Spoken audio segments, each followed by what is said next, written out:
My knees hit the frozen earth, the impact jarring up my spine. The scent of iron and pine filled my nose, but it was the silence that was the loudest. The entire pack, a sea of faces I'd known since childhood, stood in a wide, judgmental circle under the full moon. Not a single one met my eyes. My hands, slick with blood that wasn't entirely mine, instinctively cradled the barely there swell of my stomach. Preston stood before me, his face a mask of cold fury I'd never seen directed at me. His voice, usually a low rumble that warmed me, cut through the night like shards of ice. "Noel, you are cast out. By my word as Alpha, you are Omega, you are nothing." The decree echoed, final and absolute. A low, pained whimper escaped my lips, but it was drowned out by the collective, approving growl of the pack. Zane's triumphant smirk flashed from behind Preston's shoulder. My heart didn't just break, it shattered, and each piece tore into the fragile new life inside me. He was casting out his own child, he was casting out me. But I'm getting ahead of myself. It didn't start with blood. It started with a secret and the faint, fluttering hope I was too terrified to name. The scent of wolfsbane was so faint a human would have missed it, but to me, it was a shriek in the silent forest. I froze mid-step, one hand braced against the rough bark of an ancient cedar. The evening air, cool and damp with the promise of rain, suddenly felt thick and poisonous. My wolf stirred uneasily beneath my skin, a low growl building in my chest that I forced down. Wolfsbane, here, on the eastern border of the Nightfang Pack territory, a mile from the nearest human hiking trail. This wasn't an accident. This was a message. Or a trap, show yourself, I called out, my voice steadier than I felt. I let my claws extend, just a fraction, the sharp points digging into the cedar's bark. The rule was clear. Any sign of wolfsbane near our borders had to be investigated and reported directly to the Alpha, to Preston. My pulse, already quick, gave a traitorous leap at the thought of him. A twig snapped to my left. I spun, muscles coiled, only to relax as Aaron melted out of the shadows. His usual easygoing smile was absent, replaced by a tight line of concern. As the pack's lead tracker, his senses were almost as sharp as mine. He'd clearly caught the scent, too. "Noel," he said, his voice a low murmur, "you smell it." How could I not? I nodded toward a patch of disturbed earth near a cluster of ferns. There, buried but not deep enough, amateur. Aaron moved forward, crouching to examine the soil without touching it. Deliberate, though, this is a challenge. Or a warning, he looked up at me, his brown eyes serious. "You should report this, now." He meant I should go to Preston. A flush of warmth, part anxiety and something else entirely, spread through me. "We should both go. You found it as much as I did." Aaron shook his head, standing. "I've got to trace the perimeter, see if there's more. This reeks of Stoneclaw tactics." He mentioned our rival pack, the most likely culprits for such a brazen border provocation. "Go, Noel, you know the protocol." I did, and part of me, the part that still thrilled at having a legitimate reason to seek out my Alpha, wanted to. The other part, the part that had been nursing a terrifying, wonderful secret for 8 weeks, wanted to run in the opposite direction. Seeing Preston lately was a special kind of torture. "Fine," I conceded. "Don't linger, Aaron. If it is Stoneclaw, they might be watching." He gave a curt nod and slipped back into the trees, silent as a ghost. I took a deep breath, trying to ignore the lingering, acrid tang of the wolfsbane, and turned toward the heart of the territory. The Alpha's lodge wasn't a lodge in any rustic sense. It was a sprawling, modern structure of timber and glass, built into a rise that commanded a view of the entire valley. It was power and presence made manifest. As I approached, the familiar sounds of the pack settling in for the evening washed over me. The distant laughter from the communal kitchens, the rhythmic thud of a practiced dummy being hit in the training yard, the low murmur of conversations from open windows. It was home, or it had been. Lately, I felt like a ghost in it. I didn't go to the main entrance. Protocol for a border report meant the Alpha's study, a private entrance on the west side. My knuckles had barely grazed the heavy oak door when it swung open. Preston filled the doorway. He wasn't just tall, he had a presence that seemed to bend the space around him, drawing all the air from my lungs. His dark hair was tousled, as if he'd been running his hands through it, and his gray eyes, the color of a winter storm, pinned me where I stood. He wore a simple black t-shirt that strained over the defined muscles of his chest and shoulders, and his expression was one of intense, focused energy that hadn't yet settled. Noelle, my name in his mouth was always a complex thing. A statement, a question, a command. Tonight it sounded like a relief. I felt your approach. What's wrong? The bond, the faint, precious alpha-beta bond that connected him to every member of the pack. He could sense our heightened emotions, our distress. He'd felt my alarm. Wolfsbane, I said, forcing myself to meet his gaze, on the eastern ridge. Buried but fresh, errands sweeping the perimeter. All the softness vanished from his face, replaced by the ruthless calculus of leadership. Come in. He stepped back, and I entered the familiar room, the scent of old books, polished wood, and him, all sandalwood and wild, cold air. He closed the door, and the world shrank to just this room. Just us. The tension wasn't just about the wolfsbane. It was the space between us, charged with everything we never said. The memories of his touch, his kiss, the secret nights that had ended 6 weeks ago when he'd suddenly, coldly pulled away. He'd said it was for the good of the pack, that an alpha couldn't show favoritism. He'd said a lot of things that had felt like lies. Show me where, he commanded, moving to a large digital map displayed on a monitor on his desk. I leaned in, pointing to the approximate location, careful not to let my arm brush his. The proximity was agony. I could feel the heat radiating from him, see the faint pulse at the base of his throat. My wolf yearned for him, a constant, aching pull in my core, and beneath that something smaller, more fragile seemed to stir in answer. Stoneclaw, Preston muttered, his jaw tight. Zane is getting bold. At the mention of Zane, the beta of the Stoneclaw Pack and a constant thorn in our side, a chill went through me. Zane's obsession with claiming Nightfang territory was only matched by his personal vendetta against Preston. It could be a distraction, I offered, my voice barely above a whisper. Preston's eyes cut to me, and for a second the alpha mask slipped. I saw the weariness, the burden, and something else, a flicker of the man who had whispered my name in the dark. You're probably right. Which means I need to call a war council. He straightened, and the moment was gone. Thank you for the report. You acted quickly. It was a dismissal, formal, cold. The hurt was a physical ache, sharpened by the secret I carried. I turned to go, my throat tight. Noelle. I stopped, my hand on the door handle, not daring to look back. Are you well? The question was oddly hesitant. You've seemed distant at the pack meetings. A hysterical laugh bubbled in my chest. Distant. I was carrying his child and he thought I was distant. I swallowed it down, along with the truth. I'm fine, Alpha, just tired. I felt his gaze on my back, heavy and searching.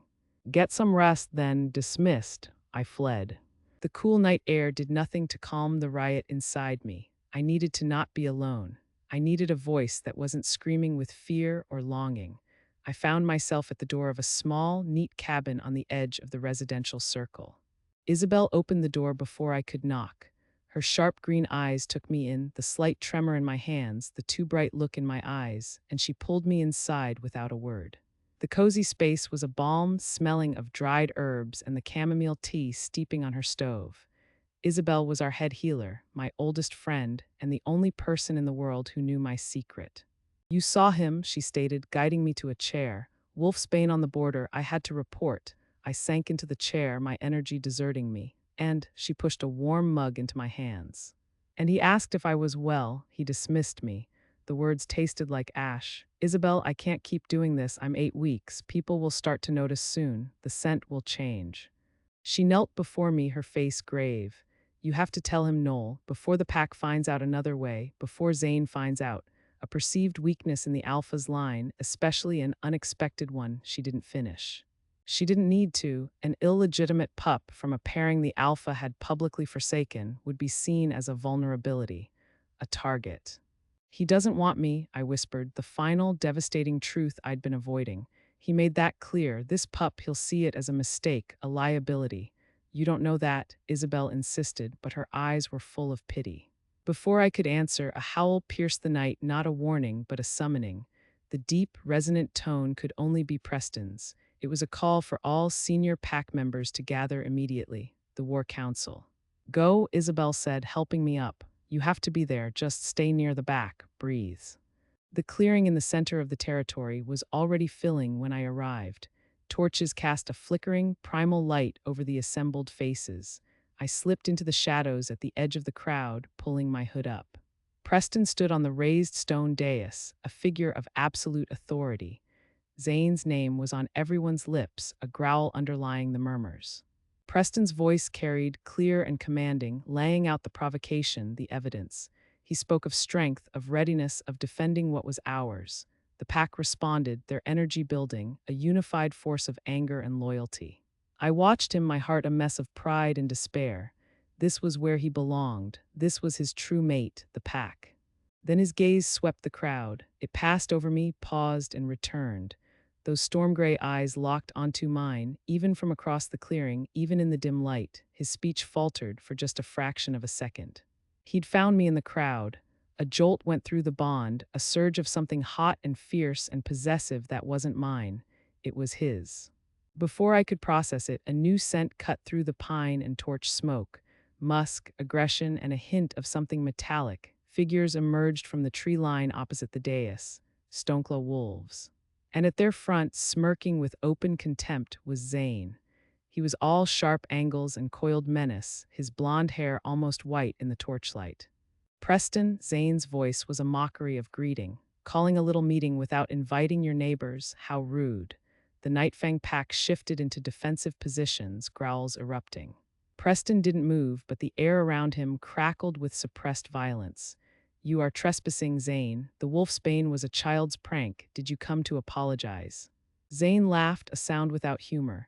His yellow eyes scanned our ranks, dismissive, until they too landed on me. His smirk widened, turning predatory.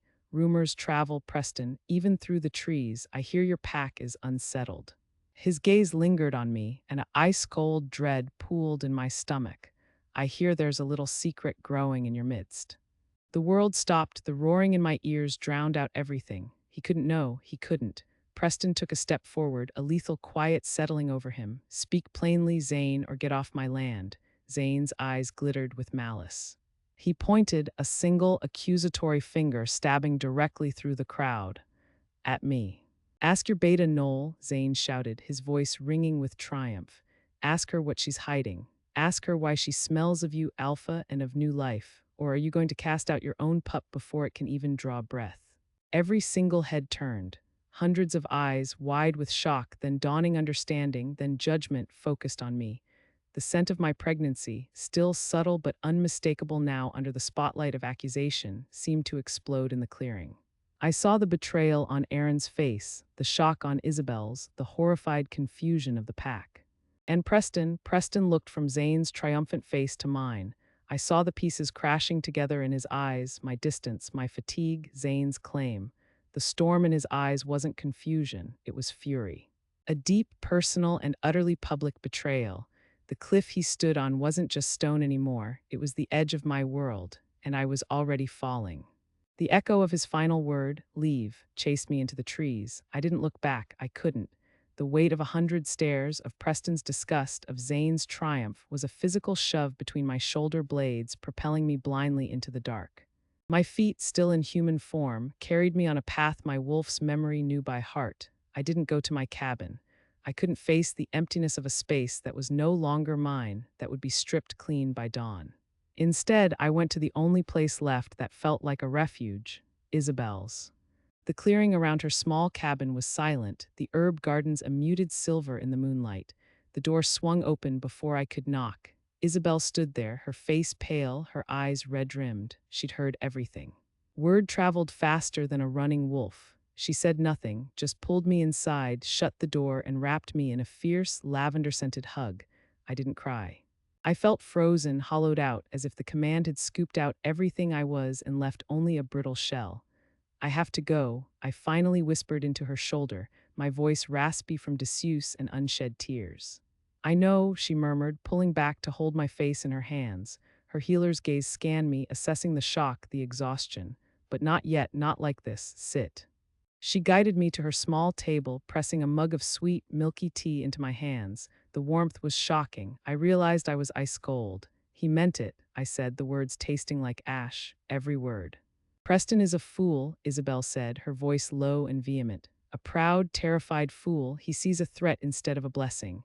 Her eyes dropped to my abdomen and her expression softened with a grief that mirrored my own. 8 weeks. You need care, you need shelter. You can't just run into the wilderness. The law is clear, Izzy. An exiled wolf is dead to the pack. If I'm found on the territory by sunrise, any wolf can challenge me on sight. I can't fight them. My hand instinctively covered my stomach. The tiny, secret life inside me felt more vulnerable than ever. Isabel's jaw set. Then we used the night. I've been packing since the council ended. She gestured to a sturdy leather satchel and a large backpack by the door. Medical supplies, nutrient-dense foods, a water purifier, warm clothes. A tent, it's not much, but it will get you started. Tears finally pricked my eyes, not for my loss, but for her loyalty. You'll be punished for this. Let them try, she sniffed, turning to organize the packs with sharp, efficient movements. I'm the head healer. They need me more than I need their politics. Now listen. You can't go south, that's Stoneclaw land, and Zane would take vicious pleasure in finding you. North is barren, rocky highlands for hundreds of miles. Your best chance is east, through the Greywood. It's neutral, unclaimed forest. Deep, old, and quiet. The Greywood, I repeated, the name a Chinese letter whisper. No wolf pack held it. It was a buffer, a place of rumors and old magic, a place for those who belonged nowhere. There's a legend, Isabel said, coming to kneel before me, her hands on my knees, of a place within it, a sanctuary sometimes called the Haven. It's said to be a convergence point, a spot that offers protection to those who mean no harm to the land. I don't know if it's real, but it's a direction, a hope. Head for the rising sun and listen to your wolf. She helped me change into the sturdy clothes she'd packed, thermal layers, a weatherproof jacket. She braided my hair back with swift, gentle hands. As I shouldered the packs, their weight was both a burden and a comfort.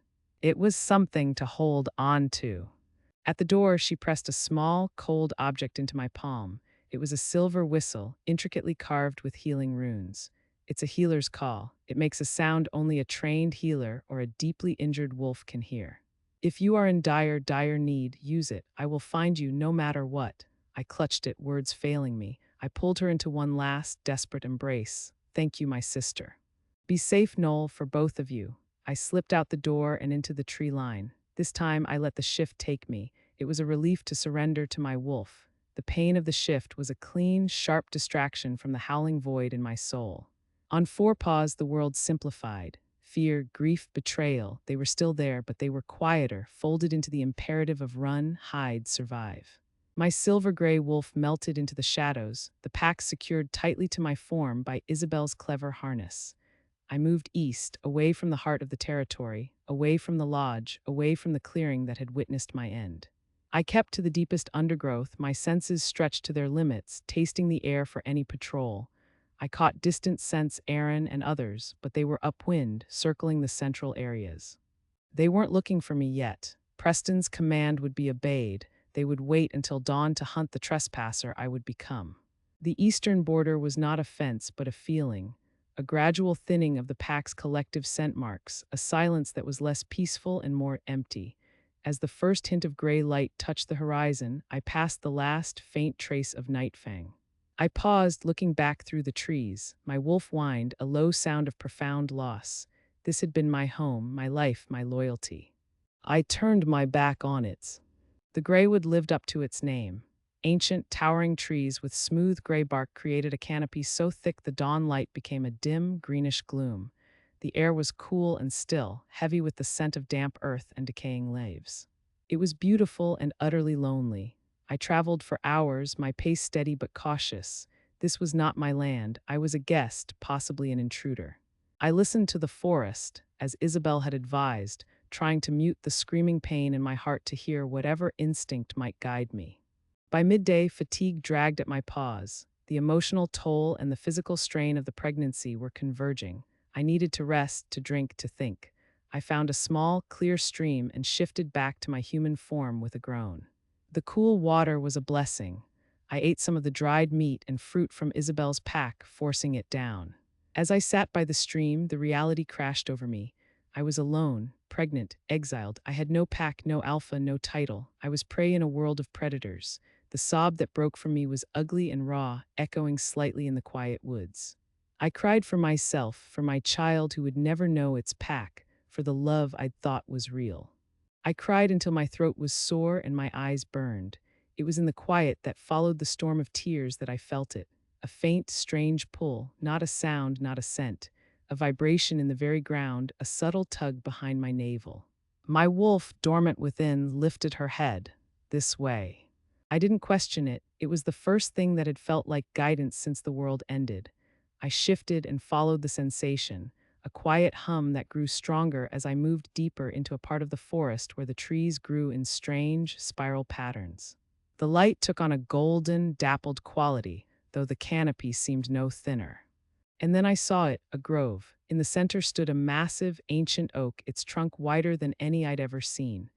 At its base, partially hidden by roots and flowering moss, was the dark entrance of a den, not a wolf's den, something older.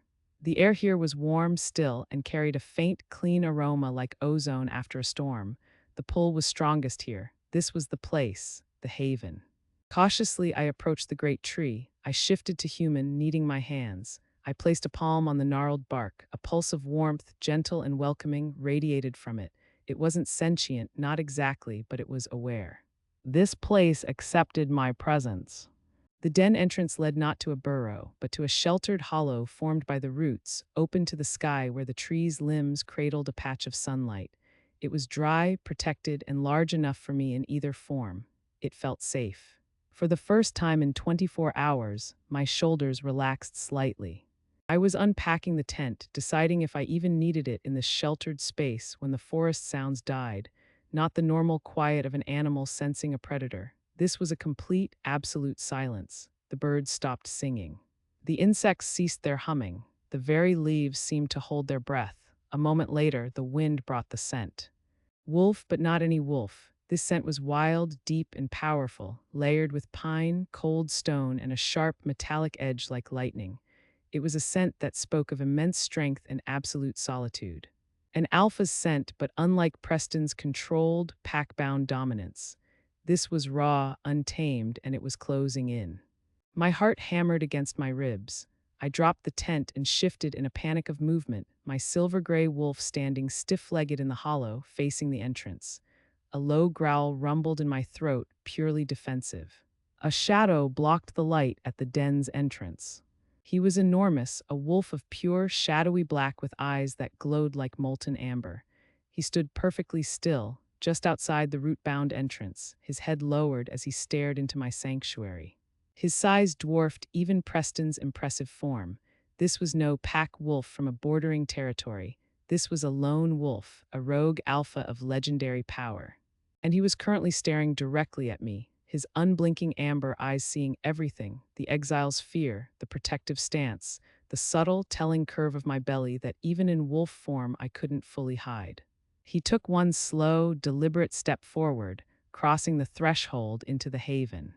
The immense black wolf filled the entrance to the root den, his amber eyes holding mine.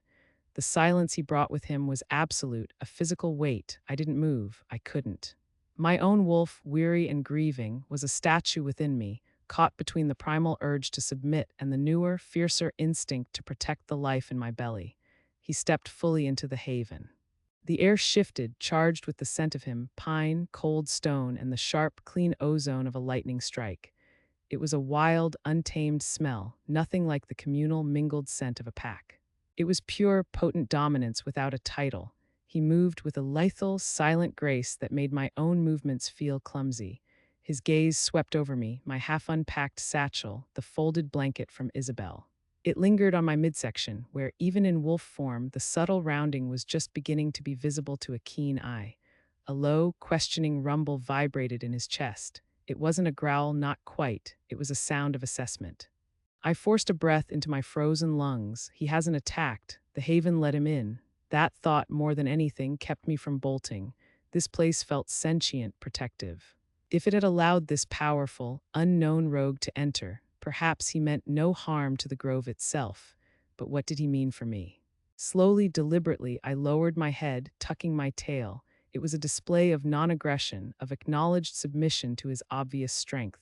I was in no position to challenge anyone, especially not here, but I did not bare my throat. That was a step too far, a sign of total surrender I could not give, not anymore. He watched the gesture, his head tilting slightly. Then, to my shock, he shifted. The transformation was seamless, a ripple of power and shadow that resolved into the form of a man. He was as formidable in human shape as in wolf, tall, broad-shouldered, with hair as black as his pelt and those same unsettling amber eyes. He wore simple, durable dark pants and nothing else, scars mapping old battles across his torso. He looked to be in his late 30s, his face all hard lines and weathered planes, but his eyes held an ancient, knowing depth. He said nothing. He simply stood there studying me. I shifted back, the change aching in my bones from exhaustion and stress. Standing on human legs felt suddenly vulnerable. I pulled Isabel's oversized sweater tighter around me, my hands instinctively cradling my stomach. The silence stretched, thick and uncomfortable. "This place," he said finally. His voice was a low, graveled baritone like stones grinding deep in the earth. It wasn't a question. It was a statement waiting for my confirmation. "It's called the Haven," I said, my own voice hoarse from disuse and tears. I was told it might be safe. It is, for those it accepts." His eyes flicked again to my hands resting on my abdomen. "You are Pack." It wasn't a question either. He could smell the fading, mingled traces of Nightfang on me, the distinct signature I had carried for years. Not anymore. The words were ash in my mouth. "Exile, yes, and pregnant." A cold spike of fear shot through me. My protective instinct flared, a heat behind my ribs. "That is my business." For the first time, something flickered in his expression, not anger, but a hint of grim understanding. It becomes everyone's business when a pregnant she-wolf, smelling of a recent and bitter exile, stumbles into a neutral sanctuary. It draws attention, it draws trouble. I didn't mean to bring trouble here, I just needed a place. My defiance wilted, replaced by the crushing weight of it all. I sank onto the blanket, the fight draining out of me. "I have nowhere else to go." He observed my collapse, his stance unmoving.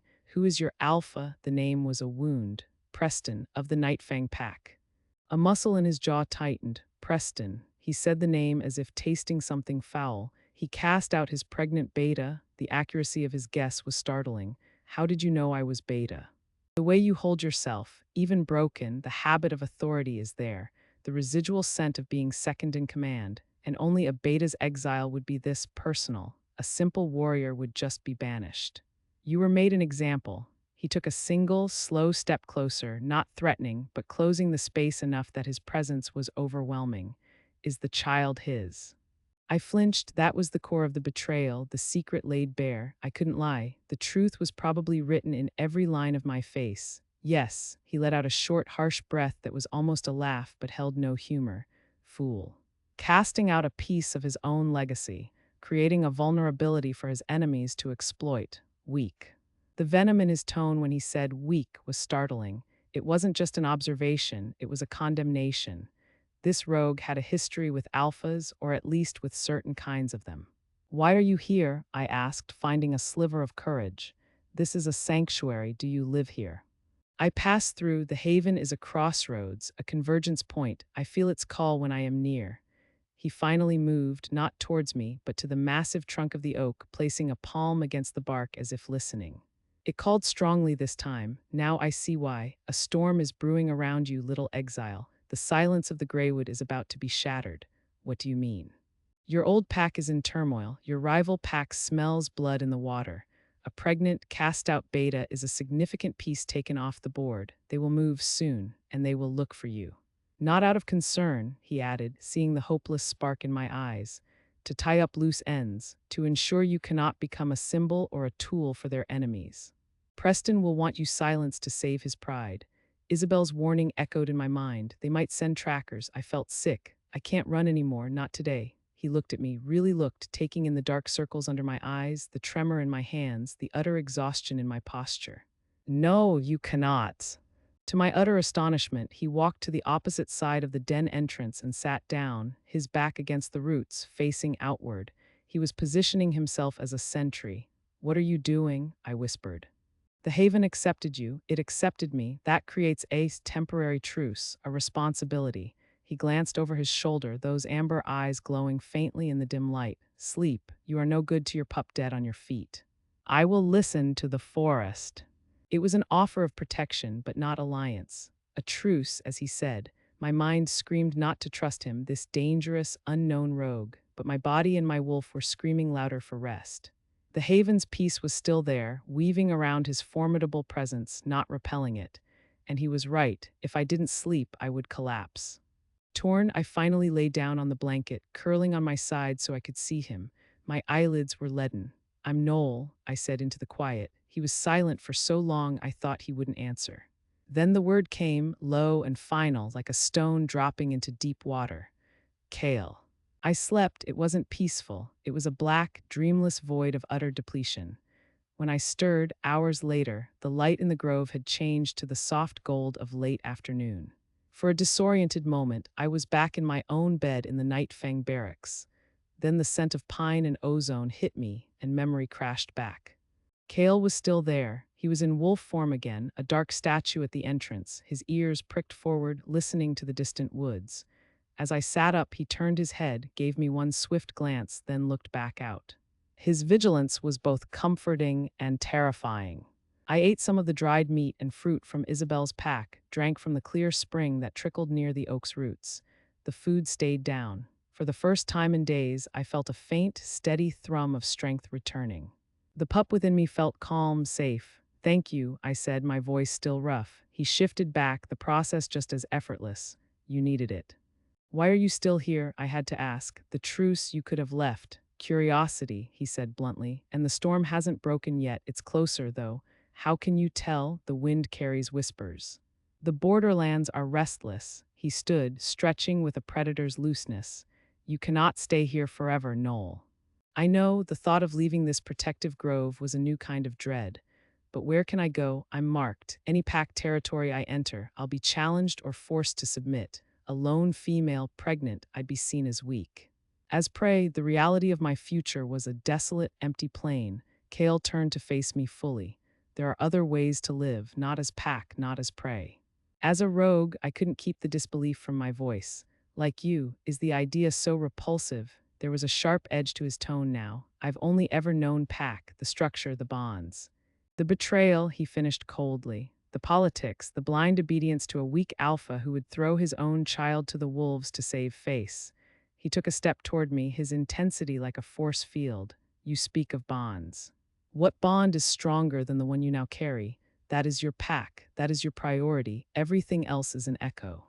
His words struck a chord so deep it vibrated in my soul. He was right. Every loyalty I had ever known had shattered, except the one growing inside me. Preston had chosen his pride over his pup. The pack had chosen his word over mine. All that was left was this new, fragile life. "I don't know how to be alone," I admitted, the confession shameful for a former beta. "You are not alone." He said it not as comfort, but as a simple, irrefutable fact. "You have your child, and for now you have the Haven's protection and my truce." He studied me, his gaze calculating. "You need to learn. To listen not to a beta's command or an alpha's decree, but to the forest, to your own wolf, to the life you protect. That is the first lesson." It was an offer, not of pack, but of something else, guidance, from the most dangerous wolf I had ever met. Before I could respond, his head snapped up, his body going preternaturally still. His eyes narrowed, focusing on the distant western edge of the graywood, the direction of Nightfang territory. "What is it?" I whispered, fear icing my veins. "Silence," he commanded, his voice barely a breath. I held mine, then I heard it faint, far away, but unmistakable, the sound of a howl. It was a searching cry, not a hunting one. It was followed by another and another. A coordinated pattern, trackers, my blood ran cold. They were using a standard Nightfang sweep pattern. They were in the graywood. Kale looked at me, his expression grim. "The storm is here. They are following your trail." Isabel's whistle felt heavy against my chest. I could blow it, summon her, but that would lead them right to me and implicate her. "The Haven will hide you," Kale said, as if reading my panic. "Its magic confuses scent, bends perception for those with ill intent, but it is not infallible against a determined, skilled tracker, and if they get close enough to see the grove." He didn't finish, we both knew. If they saw me here, they would come in, and I would be a trespasser in a neutral zone, fair game. The howls came again, closer this time, maybe a mile away, maybe less. The wind was in their favor. Kale's amber eyes met mine, and a decision hardened in their depths. "Stay, do not move, do not make a sound, no matter what you hear." What are you going to do? I breathed. A feral, almost smile touched his lips, but it held no warmth. It was the expression of a wolf about to defend its ground. I am going to remind them that the Greywood has its own rules. And its own guardians. In a fluid motion, he shifted back into the immense black wolf. He paused at the entrance, looking back at me once. A low, soft growl rumbled in his throat, a sound that was unmistakably a command to stay. Then he melted into the shadows between the trees, silent as a ghost. I huddled in the root den, my heart hammering against my ribs. I clutched the blanket, my senses stretched to their limits. I heard the distant, approaching crunch of careful footsteps, the faint rustle of undergrowth. The searching howls had stopped. They were close, moving stealthily. Then, from the deep woods to the west, a new sound erupted. It was a roar of challenge, deep, thunderous, and utterly savage. It was not the sound of a pack wolf. It was the sound of a primordial force, a warning that shook the very leaves on the trees. It was Kale. It was followed by a yelp of surprise, then a snarl of challenge from a Nightfang voice I vaguely recognized, Caleb, one of the trackers. A cacophony of snarls and snapping branches erupted, the sound of a confrontation. But there was no prolonged fight. A yelp of pain, a whimper of submission, then the sound of two, maybe three wolves retreating at a panicked run back the way they had come. Silence descended again, deeper and more profound than before. Minutes ticked by an eternity. The shadows in the grove lengthened. Then he returned. Kale padded back into the haven, his black fur unruffled, his breathing steady. There was a single, fresh scratch along his shoulder, but nothing more. He shifted, wiping a trace of blood from his arm with detached indifference. "They will not return tonight," he said, his voice a calm contrast to the violence he had just projected. "They carry a message back to your former Alpha." "What message?" I asked, trembling. He looked at me, his amber eyes gleaming in the twilight. "That his exile is under the protection of the Greywood, and that to pursue her further is to declare war on me." The magnitude of what he had just done, the claim he had just made, stole the air from my lungs. He had not just scared them off. He had drawn a line for me. "Why?" The word was a bare whisper. "You owe me nothing. The truce is ended," he stated. He took a final step toward me, his presence no longer just that of a dangerous rogue, but of something more deliberate. His gaze was intense, all-consuming. "I have seen your strength, Noelle. Broken but not gone. I have seen the loyalty you still cling to, misplaced as it is. And I have seen the future in your eyes, a future your old pack is too blind and too weak to comprehend." He knelt, bringing himself to my eye level. The scent of pine and lightning was overwhelming. "Your child is a legacy, but not Preston's. It is a new beginning, one that threatens the old order simply by existing." His voice dropped, filled with a terrifying, thrilling conviction. "They will not stop, not now. You need more than a sanctuary. You need power. You need a pack that cannot be betrayed from within." A cold realization began to dawn, a wild, impossible hope mixed with dread. "There is no such pack. There can be." His eyes burned into mine. "I have walked alone for a long time. I have watched the packs grow soft, corrupt, led by fools like Preston, the Greywood whispers of change. It brought you here to this crossroads on this night." He extended a hand, not to touch me, but as a gesture of offering. "Do not just survive, Noelle. Rise with me. Let us build something from the ashes of what they cast out, a pack of our own for your child. For all those the old ways have broken." The cliffhanger of his proposal hung in the air, a seismic shift in my shattered world. He was offering not just protection, but partnership, a throne built on exile. Before I could even process it, his head jerked up again, his nostrils flaring.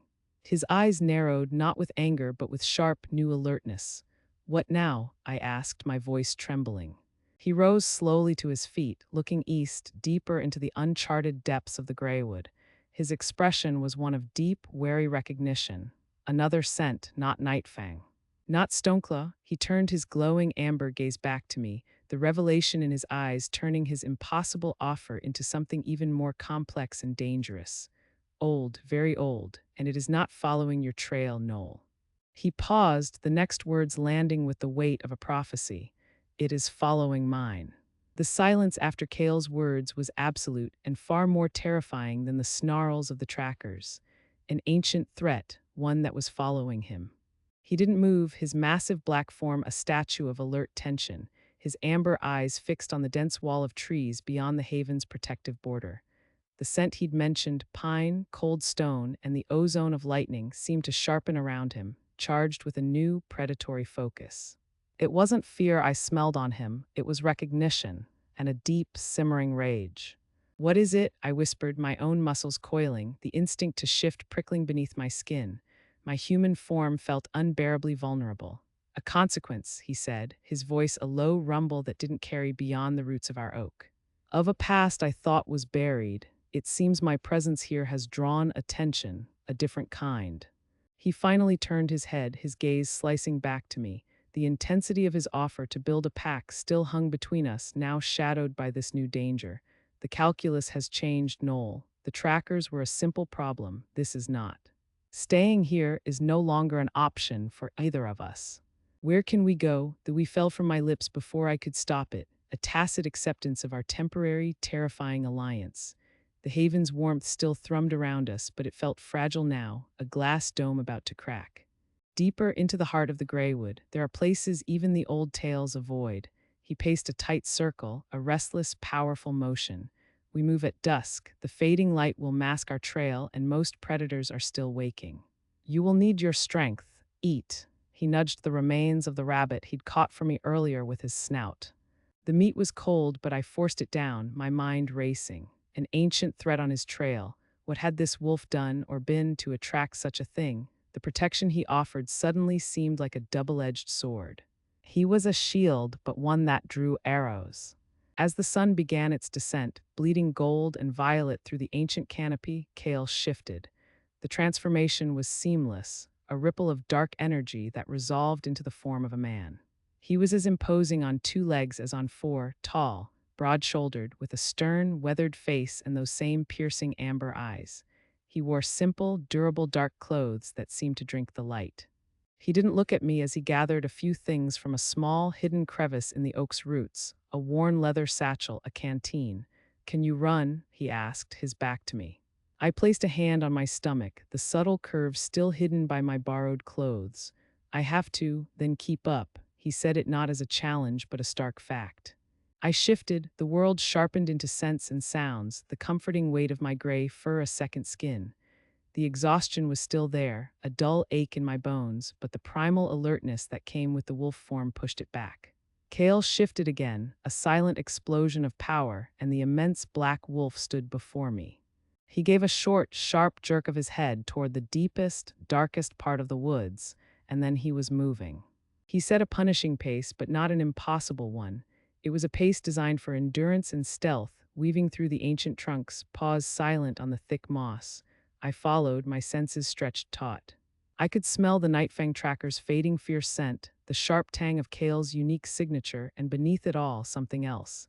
Something old and dry and patient, like dust in a forgotten tomb. It was faint, but it was there, the thing that followed him.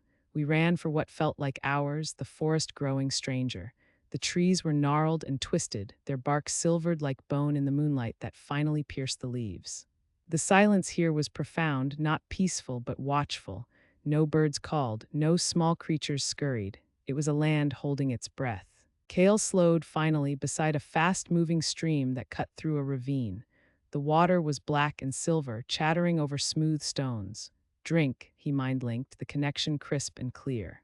He kept his head high, scanning the high ridges of the ravine. I drank greedily, the cold water a shock to my system. "Where are we?" I sent back. "The edges of a place without a name. It is old magic, neutral ground but not safe ground." He lowered his muzzle to the water. "The stream will break our scent trail for a time. That thing can it track through this?" He lifted his head, water dripping from his jaw. "It is not tracking by scent alone." He didn't elaborate. The certainty in his tone chilled me. He'd faced this before. We moved along the stream for a mile before crossing at a shallow ford and climbing the opposite bank. The land rose sharply into rocky, broken hills. It was there, as we picked our way through a field of giant, moss-covered boulders, that the feeling of being watched became a physical pressure between my shoulder blades. Kale froze, so did I. A howl tore through the night. It was unlike any I had ever heard, not the clear, communicative cry of a pack wolf, nor the lonely song of a rogue. This was a hollow, rasping sound, full of broken edges and a hunger that had nothing to do with flesh. It echoed off the stone around us, seeming to come from everywhere and nowhere. Kale's snarl was a silent vibration in the air. It's here. From behind a monolith of stone twice the height of a man, it stepped into a patch of moonlight. My breath caught. It was a wolf, but wrong. Its fur was patchy and hung loose over a gaunt, skeletal frame. Its eyes were milky white, pupils swallowed in that sickly glow. But most horrifying was the scent, that ancient, dusty smell now overpowering, mixed with the rot of damp earth and the metallic tinge of old blood. It moved with a jerky, unnatural gait, its head tilted as if listening to a frequency only it could hear. A wraith wolf, Kale's link was grim, a spirit of vengeance bound to old blood oaths. It doesn't tire, it doesn't stop. The creature's milky eyes passed over me and fixed on Kale. A low, rattling growl issued from its chest. My fight, Kale sent. Stay back, protect the pup. He didn't wait for it to charge. With a roar that shook the stones underfoot, the immense black wolf launched himself forward, not with the fluid grace of a predator, but with the devastating force of a landslide. He met the wraith wolf in the center of the clearing, the impact sounding like two stags colliding. It was a brutal, savage dance. Kale fought with silent, focused fury, all power and precision, aiming to cripple to dismantle. The wraith wolf fought with a terrifying, mindless persistence. Blows that would have shattered bones seemed to only stagger it. Kale's teeth tore away clumps of its spectral fur, but no blood welled. It was like fighting smoke and memory. I crouched behind a boulder, my heart hammering against my ribs, a desperate whine trapped in my throat. I was beta-born. I had fought border skirmishes, trained warriors, but this was something from a nightmare. I was useless. Kale got a crushing grip on the creature's foreleg. I heard a sickening crack, but the wraith wolf only twisted, its jaws snapping for his throat. Kale released it, shoving it back with a powerful blow from his shoulder. It was then that the creature's milky gaze flickered to me. Its head tilted again. It seemed to sniff the air, though it had no visible nose. A new kind of hunger entered its posture. The child, it seemed to whisper, not in my mind, but in the very air. New blood for the old debt it forgot Kale. With that jerky, horrifying speed, it lunged past him, straight for my hiding place. No, the roar was both human and wolf, a sound of pure, unadulterated fury.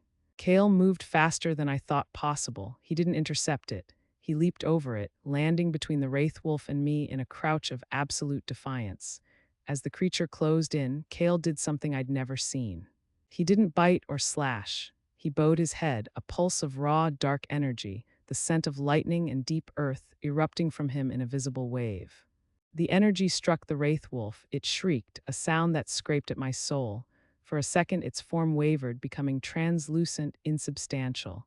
In that moment of vulnerability, Kale struck. His jaws closed not on flesh, but on the shimmering air where the creature's heart should be. He wrenched sideways with a final, brutal shake. The wraith wolf dissolved, not into gore, but into a shower of silvery gray ash that drifted to the moss and was gone. The oppressive, ancient scent vanished with it. The silence returned, heavier than before. Kale stood panting, his sides heaving. A long, shallow gash bled along his ribcage, and I could see other minor wounds. The ash of the creature dusted his black fur like morbid snow. He slowly turned to look at me, his amber eyes blazing in the moonlight. I shifted, unable to bear the wolf form any longer.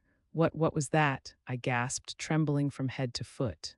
He shifted as well, wincing as the wounds translated to his human form, a bleeding slash across his ribs. A remnant, he said, his voice hoarse. From a war my old pack fought and lost long ago, a blood oath was sworn. I am the last who carries that blood. The oath-breaker's line thought they could summon vengeance from the grave. He looked at the spot where the ash had fallen. It seems they succeeded. It wanted my child, I whispered, the horror of it finally sinking in, cold and sick in my gut. His gaze snapped to mine, fiercer than ever. It wanted leverage. He walked toward me, each step deliberate. Do you understand now, Noelle? The world is not just rival packs and exiled betas.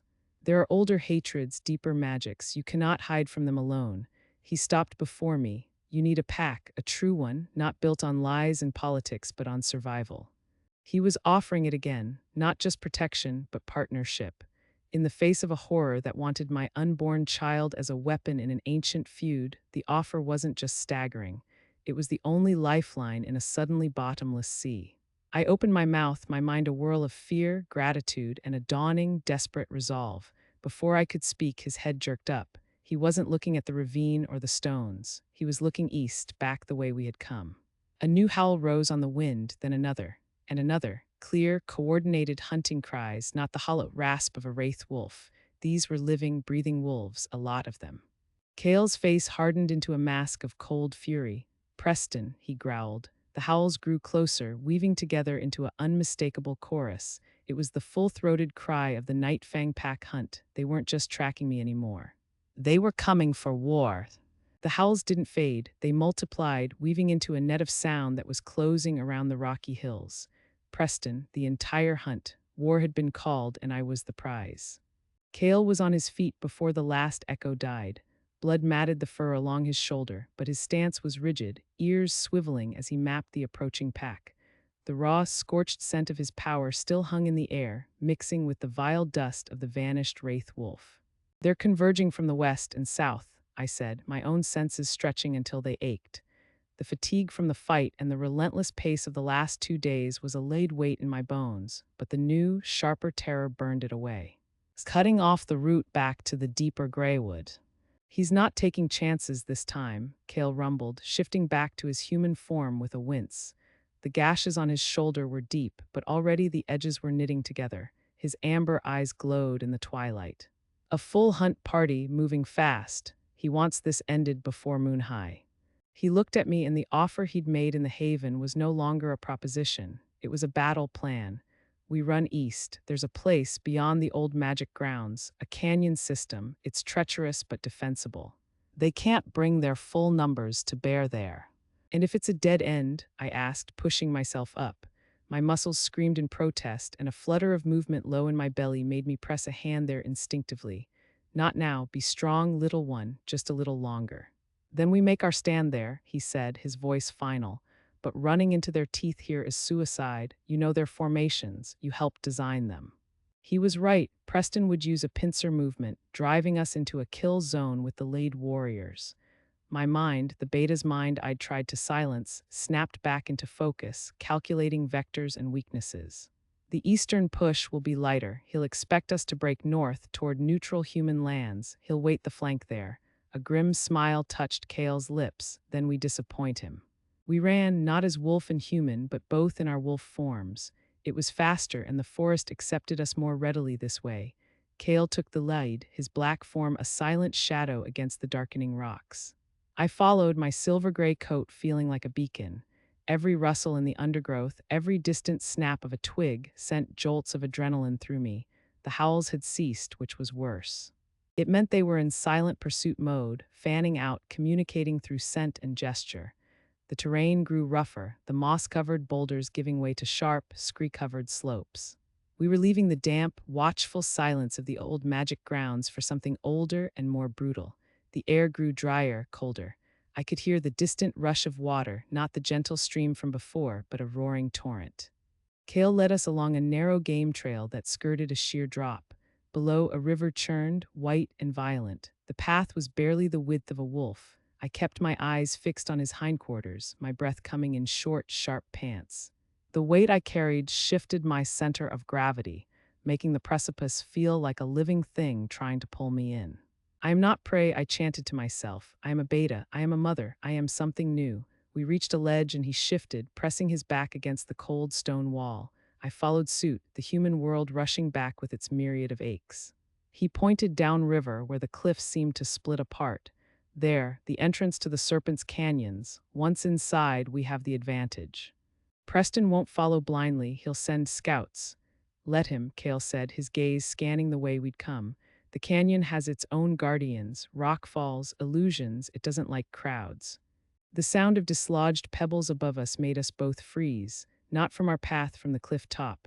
A sleek, tawny wolf peered over the edge, its eyes locking onto mine. Caleb, the tracker from the graywood, he didn't howl. He simply vanished, and a moment later, a chorus of short, sharp barks echoed location signals. "They've flanked us already," I whispered, despair clawing at my throat. No, Kale snarled. They've found us, there's a difference. He moved not toward the canyon entrance, but back along the ledge toward the approaching signals. What are you doing? I hissed. Buying time, get to the canyon, find a narrow passage called the Needle's Eye, wait for me there. Kales, you can't take them all, I don't plan to. He looked back at me, and in his eyes, I saw the ghost of the alpha he must have once been, commanding and absolute. This is the first test. Go, now. The order was woven with power, not the domineering force of Preston's commands, but a compelling, resonant certainty. My feet moved before my mind could argue. I shifted and ran, a silver streak along the dangerous ledge toward the roaring split in the earth. Behind me, I heard the sounds of confrontation. A snarl, the thud of bodies, a yelp of pain that was not Kale's. Then, a roar of challenge that was entirely his, a sound of such primal defiance that it seemed to shake the stones beneath my paws. It was followed by the distinct, furious howl of Alpha Preston. He was there, he'd heard it. I plunged into the canyon mouth. The world changed. The roar of the river became a muffled thunder, echoing off sandstone walls that rose hundreds of feet, glowing red in the last light of day. The air was cool and smelled of wet stone and iron.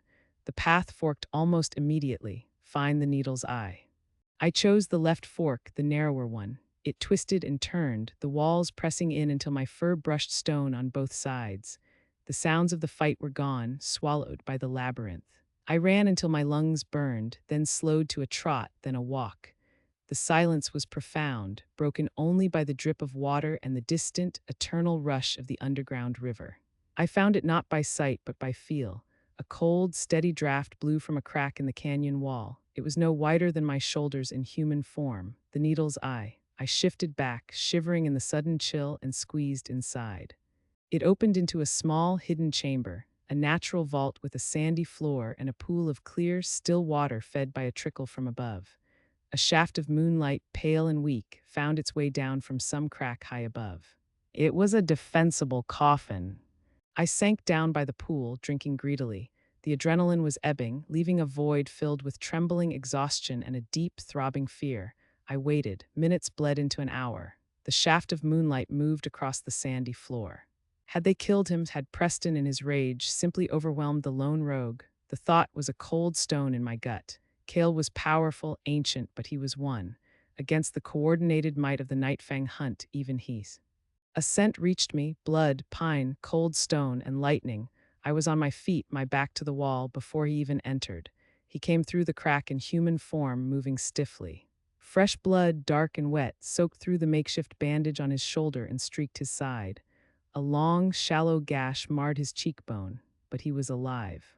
He leaned against the wall, his breathing controlled but deep. They're cautious now. I left 2 of his warriors with wounds that will heal slowly, and I gave Preston a message. What message? Kale's teeth were red in the gloom. I told him he was a fool to cast out his own heart, and that the child he disowned would bear my mark, not his. A shock went through me. You didn't. I did. He needed to understand this is no longer a retrieval. It's a war for a legacy.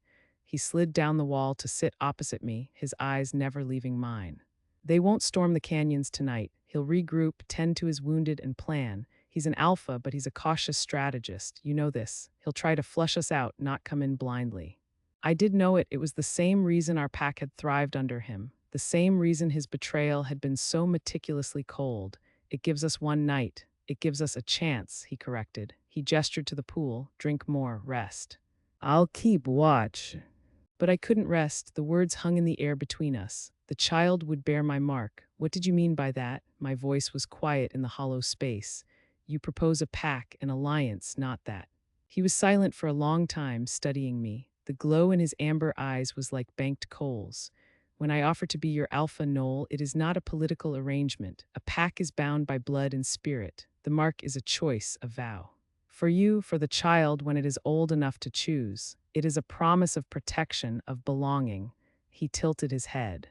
The old ways are clear. An alpha's claim can supersede a bloodline if the bond is true and the bloodline is forsaken. Preston severed his tie. It was a staggering concept. My child bearing the mark of a rogue alpha of Kale instead of the Nightfang sigil. It would be the ultimate insult to Preston, a permanent theft of his lineage. It would also mean true, irrevocable safety. a place in a pack from its first breath. You ask for everything, I whispered. I offer everything in return, he said. My strength, my territory, my life against the wraith wolves of my past and the hunting parties of yours. The weight of the decision pressed on me, heavier than the stone around us. I looked away, my hand resting on my stomach. A soft, rolling movement answered my touch. A life, oblivious to canyons and wars and marks. I need to know, I said, the question that had gnawed at me since the haven finally breaking free. The blood oath, the wraith wolf, you said you were the last. What happened to your pack? His face closed off, a mask of ancient stone. The silence stretched so long I thought he wouldn't answer. Then he spoke, his voice a low, gravelly echo in the chamber. We were called the Stormfang Pack, lords of the high peaks, centuries ago. There was a war, not with other shifters, but with something older, something that walked in the shape of men but was not men. To win, my grandfather, the Alpha, made an oath with them. His jaw tightened. We won the war, and my father, the next Alpha, broke the oath. He thought our power made us inviolate. I could see the memory burning in his eyes. The vengeance wasn't swift. It was a rot, a sickness in the bond. Pups were stillborn, warriors weakened from the inside, whispers and madness. The entity we had bargained with claimed its due, the entire bloodline. One by one they fell, to sickness, to despair, to each other's claws. I was the beta. I fought to hold them together. The admission hung in the cold air. I took the alpha mantle from a dying wolf on a field of ghosts. I was the last one strong enough to hold it, and I knew the only way to spare what was left was to break the pack itself. To scatter the remnants, to sever the bonds, so the curse had no chain to climb. I took the burden of the broken oath onto myself alone and walked away. The wraith wolf is that oath's keeper. It will hunt me and any who bind themselves to my blood until my line is utterly extinguished. His gaze pinned me. That is what I bring you, Noelle, not just a war with your old pack, an ancient supernatural vendetta. The child you carry, if marked as mine, would become a target for that vengeance, as it already was tonight. This is not a small thing, I ask. The enormity of it threatened to crush me, yet in his confession I saw not just the danger, but the man. An alpha who had sacrificed his entire world to save what fragments he could, who carried a curse alone for years. It mirrored my own exile, but on a scale of epic, tragic horror. I asked, my throat tight, why offer this to me, to us? He looked at my hand, still resting on my stomach. Because I am tired of surviving, he said, the raw truth in his voice sharper than any claw. And you fight for a future. Not a past, you have a heart a real pack could be built around. I have the strength to protect it. Together, we might not just survive, we might live. Tears, hot and sudden, welled in my eyes. I didn't brush them away. In this hidden vault, with the enemy at the gates and a ghostly curse in our shadow, it was the most honest thing I'd ever heard. I opened my mouth to speak, to give him an answer. A new sound cut through the canyon's silence. Not a howl, not a bark. It was a high, piercing, melodic whistle, echoing and re-echoing off the stone walls. My blood turned to ice. Isabel's healer's whistle, the signal of dire, immediate need, the promise to only use it if she had no other choice. It was coming from inside the canyon. She was here, and she was in mortal danger. The whistle's shriek died, leaving a silence that was worse. Isabel, here, in dire need. The sound had come from deep within the canyon maze, a thread of pure panic woven into the stone. Cale was on his feet before the last echo faded, his wounds forgotten. That changes the game. They have her, I said, the words like ash in my mouth. My oldest friend, who had risked everything for me, was now a pawn in Preston's hunt. Because of me, the child within me shifted, a flutter of distress. We have to go now. We will, Cale said, his voice a low rumble. But charging into their trap is what he wants. He's using her to draw you out, to draw us out. He began to pace the small chamber, his mind working visibly. The whistle means she's alive and conscious enough to use it. He'll keep her that way until you appear.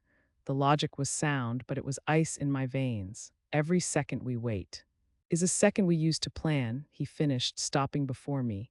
His amber eyes held mine, no trace of the solitary rogue, only the calculating alpha. You asked for my offer. Here it is in this moment. Accept me as your alpha. Give me your oath and I will give you mine. My strength becomes yours. My will shields your own. Your child will be under my protection, not as a burden, but as my pack, our pack.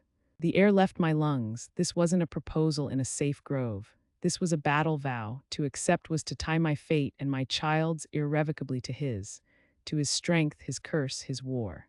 I looked at him, the powerful, lonely wolf who had faced a wraith for me, who had bled to buy me time, who carried the ghost of an entire pack on his shoulders. He offered belonging, but it was a belonging forged in fire. Preston had cast me out. He saw my child as a vulnerability, a shame to be erased. Cale saw the same child as a legacy to be claimed, a pack to be built. My hand rested on my stomach, for my child, for Isabel. Yes, I said, the word final and absolute. I accept. I pledge myself and my child to your protection, Alpha Cale, my strength to yours. A profound stillness settled over him. Then he bowed his head, a deep, formal gesture. When he looked up, something had shifted. An invisible thread, taut and resonant, seemed to connect us. The air hummed with a new potential. Then hear my oath, Noelle of the Stormfangs, he said, and the name of his lost pack on his lips was a promise. By blood and bone, by moon and rock, I vow to shield you with my life. Your fight is my fight, your child is my pack. This oath is unbreakable. The Stormfangs, it was a rebirth, a defiance. Now, he said, all business once more, but the new bond thrummed between us, a steadying drumbeat. We find your healer. We do not run to his trap. We spring our own. His plan was audacious. The canyon was a labyrinth, but the whistle had given us a direction. Preston would expect me to come rushing toward the sound, driven by emotion, so we would not. We would circle, using the highest, most treacherous paths Cale had scouted, and come down upon them from above, from the canyon rim where they would not watch. We left the hidden chamber. Moving with Cale now was different. There was a subtle coordination, an awareness of his position like a new sense. He led, a shadow against the sandstone, and I followed, my human form quieter, my senses stretched to their limit. We climbed, fingers and toes finding purchase in cracks, the world narrowing to the next handhold, the next ledge. The higher we went, the more the canyon opened below us, a snaking puzzle of passages and dead ends. And there, in a broad, bowl-like clearing accessible by several paths, was the heart of the trap. Preston stood in the center, a figure of imposing rage in human form. Around him were at least 15 warriors in wolf form, including Caleb, their coats like patches of moving shadow. And there, held between two burly warriors, was Isabel. Her face was pale, her lips split, but her eyes burned with furious defiance. My heart clenched. I made to move, but Cale's hand, a firm pressure on my arm, held me back. Wait, his look said. We watched as Preston paced before Isabel. His voice, amplified by the canyon walls, carried up to us, cold and clear. She will come for you, healer. Her sentimental weakness is predictable. And when she does, the rogue who thinks to steal from me will be there too. I will take his head and hang it from our borders. And Noelle, he stopped, his voice dropping into a more intimate, venomous tone. Noelle will learn the price of betrayal. Isabel spat at his feet. She was never the betrayer, Preston. You blinded yourself. He backhanded her across the face. The crack echoed. Rage, pure and red, flooded my vision. The bond with Cale vibrated with a shared, ferocious anger. Now Cale's voice seemed to whisper in my mind, not through words, but through that new connection. For our pack, he did not howl a challenge. He simply stepped off the ledge. He fell in a controlled drop, shifting in midair, a massive black wolf landing like a thunderclap on the canyon floor between Preston and his warriors. The impact sent dust and pebbles flying. The Nightfang wolves startled back, a ripple of shock through their ranks. Preston transformed in a blur of motion, a huge, silver-furred wolf facing the black. I didn't jump, I climbed down swiftly, using the distraction, moving toward the outcrop directly above Isabel and her guards. My focus was singular. Cale didn't wait for Preston to attack. He charged the line of warriors, not at Preston, but at the flank. He was a whirlwind of fang and claw, his movements efficient, brutal. He wasn't fighting to kill them all. He was fighting to break their formation, to create chaos. A yelp of pain sounded as one wolf went down, leg crippled. Caleb darted in, but Cale swatted him aside like a bothersome insect. Preston roared and launched himself at Cale. The two alphas collided, a tangle of silver and black, a symphony of snarls and the terrible sound of tearing fur. I reached my perch. Below, the two guards holding Isabel were distracted, watching the epic clash. I shifted, my wolf form smaller, sleeker. I gathered my haunches and leaped. I landed on the back of the first guard, my jaws closing on his shoulder. He yowled in surprise and pain, releasing Isabel to buck me off. The second guard turned on me, but Isabel was free. She didn't run. She scooped up a heavy rock and brought it down on the second guard's head with a sickening thud. The first guard threw me off. I rolled, coming up to face him. He was bigger, a seasoned warrior, but I was fighting for more than my life. I was fighting for my pack. I darted in, not trying to overpower him, but to wound, to delay. My teeth scored his muzzle. He lunged, and I sidestepped, feeling the wind of his passage. A black shadow intervened. Kale, bleeding from a gash on his flank, broke from his duel with Preston for one crucial second. His jaws closed around the neck of my attacker and flung him bodily into the canyon wall. The wolf slumped unconscious. Then Preston was on him again, fury giving him fresh strength. You die today, rogue. The fight between the alphas was a vicious, grinding thing. They were evenly matched in strength, but Kale fought with the grim, experienced patience of a survivor, while Preston fought with the incandescent rage of a king defied. Kale took a deep bite to his foreleg, but in return, he slammed his head into Preston's chest, knocking the wind from him. I shifted back to human, rushing to Isabel. Are you hurt? Nothing lasting, she gasped, her eyes wide on the battle. Noelle, you're with him. He's my alpha, I said, and the truth of it steadied me. We need to end this. A new sound cut through the snarls, a high, chittering wail that froze the blood.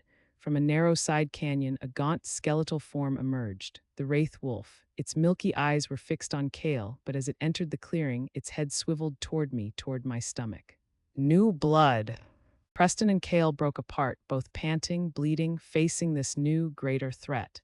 The remaining Nightfang warriors whimpered, backing away. This was a thing of old magic, of curses, and their instincts screamed at them to flee.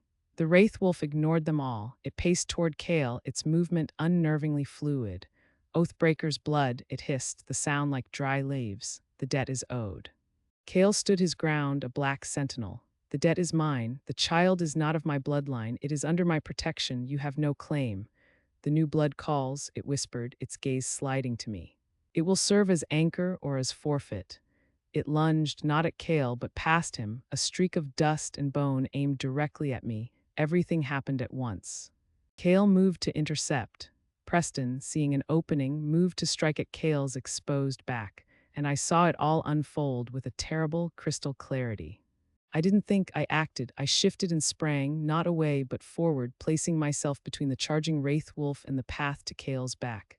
I was not an alpha. I was not a legendary warrior. I was a beta, a protector. It was the core of who I was. The wraith wolf's jaws, meant for me, snapped shut on empty air as Kale's full weight crashed into it from the side, carrying it away in a furious tangle. At the same moment, Preston's killing strike for Kale's back met my side instead. White-hot agony exploded through me. Preston's fangs sank deep into my flank-ripping muscle, but my intervening body had robbed his blow of its full, fatal force. It was a grievous wound, but not a killing one. He released me in shock, his silver eyes wide. Noelle, I collapsed, the world graying at the edges. Isabel screamed my name. The distraction was enough. With a roar that shook the very stones, Kale got his jaws around the wraith wolf's spectral neck. There was a sound like shattering glass, a flash of sickly green light, and the creature dissolved into a shower of dust and fading whispers. The ancient curse, faced and fought in defense of his sworn pack, shattered. Kale whirled, his muzzle stained with ectoplasmic dust and his own blood. He saw me on the ground, Preston standing over me. A sound emerged from Kale that was not a wolf's sound, but a primordial roar of loss and rage. He crossed the distance in a blink. Preston turned to meet him, but the fight was gone from the Nightfang Alpha. He was stunned by my action, by the supernatural display, by the sheer, terrifying fury in Kale's eyes. Kale's strike was not a duelist's move, it was an executioner's. He knocked Preston onto his back and stood over him, his jaws at Preston's exposed throat. Mercy, Preston gasped, the word barely audible. Kale looked at me, I met his amber gaze through the pain. I gave a slight, almost imperceptible shake of my head. No, this was not mercy, this was justice. Kale's jaws closed, the sound was final. The silver wolf went limp beneath him. Silence, absolute and heavy, fell over the canyon. The remaining Nightfang warriors stared, leaderless, broken. Caleb lowered his head, submitting. Kale shifted back to human form, ignoring his own wounds. He came to me, kneeling in the dust. Isabel was already there, her hands pressing against my bleeding flank, her healing energy a warm, desperate flow. "The child?" Kale asked, his voice rough. "The child is strong," Isabel said, tears cutting through the dirt on her face. "She's not. This is bad, Kale." He gathered me into his arms, his touch surprisingly gentle. "You are Pack," he said to me, his forehead touching mine. "You are mine. You do not leave me now. Do you hear me, Noelle? You stay." I wanted to answer, but the darkness was pulling hard. I focused on his eyes, on the bond between us, a bright, steady cord in the fading light. I focused on the life inside me, stubborn and holding on. "Get her to my cabin," Isabel urged. "My supplies are there. I can save her there." Kale stood, holding me against his chest. He looked at the defeated warriors, at Caleb. "You will carry your dead Alpha home," he commanded, his voice echoing with undeniable authority. "You will tell your pack what happened here." The Stormfang Pack claims this eastern territory. The woman, the child, and all lands east of the Greywood are under my protection. Any who cross that line will share his fate. No one argued, no one even lifted their head. He turned, and with Isabel leading the way, he carried me out of the canyon, away from the shadows of my past and into the uncertain, blood-won promise of a future. The healing was long. Weeks passed in a haze of pain, herbal poultices, and the low murmur of Kale's and Isabel's voices. The wound had been deep, and the poison of Preston's hatred, it seemed, had seeped into it, making recovery slow. But Isabel was a master healer, and Kale's presence, his steady will through our bond, was a lifeline I clung to. We did not return to the haven. We built something new. A simple, sturdy lodge of timber and stone began to rise in a high meadow east of the Serpent's Canyons, with a clear view of the territory we now called our own. The Stormfang territory. One evening, as the first stars pricked the violet sky, I stood on the porch, my hand resting on the pronounced curve of my belly. The child was due soon, a constant, vigorous reminder of life. Kale came to stand beside me, a solid, silent comfort. He had been true to his oath. The border was quiet. The Nightfang Pack, broken by Preston's death and the revelation of his actions, had withdrawn, licking its wounds under a new, cautious Alpha. We had peace for now. "He will be strong," Kale said, his eyes on the distant forest that had once been my prison. "Or she," I replied, a small smile touching my lips. "Or she," he agreed. He placed a hand over mine on my stomach. "They will know safety. They will know Pack. They will never know the taste of betrayal from their Alpha." That was the heart of it. He had not just saved me. He had offered a new law, a new way of belonging. It was not built on hidden shame and ruthless power, but on fierce, sworn protection, on choice. I looked up at him, this rogue Alpha who had become my foundation. "I never thanked you," I said, "for the grove, for the canyon, for everything." He shook his head, his gaze profound. "You gave me a pack to fight for, Noelle. You gave me a legacy beyond a curse. That is a gift no oath can repay." The child kicked, a strong, definite movement under our joined hands, a promise. "A beginning." I was Noelle of the Stormfangs, Beta no longer, mother, Pack. I had been cast out into the darkness, and in that darkness I had found not just shelter but a kingdom, and we would defend it together.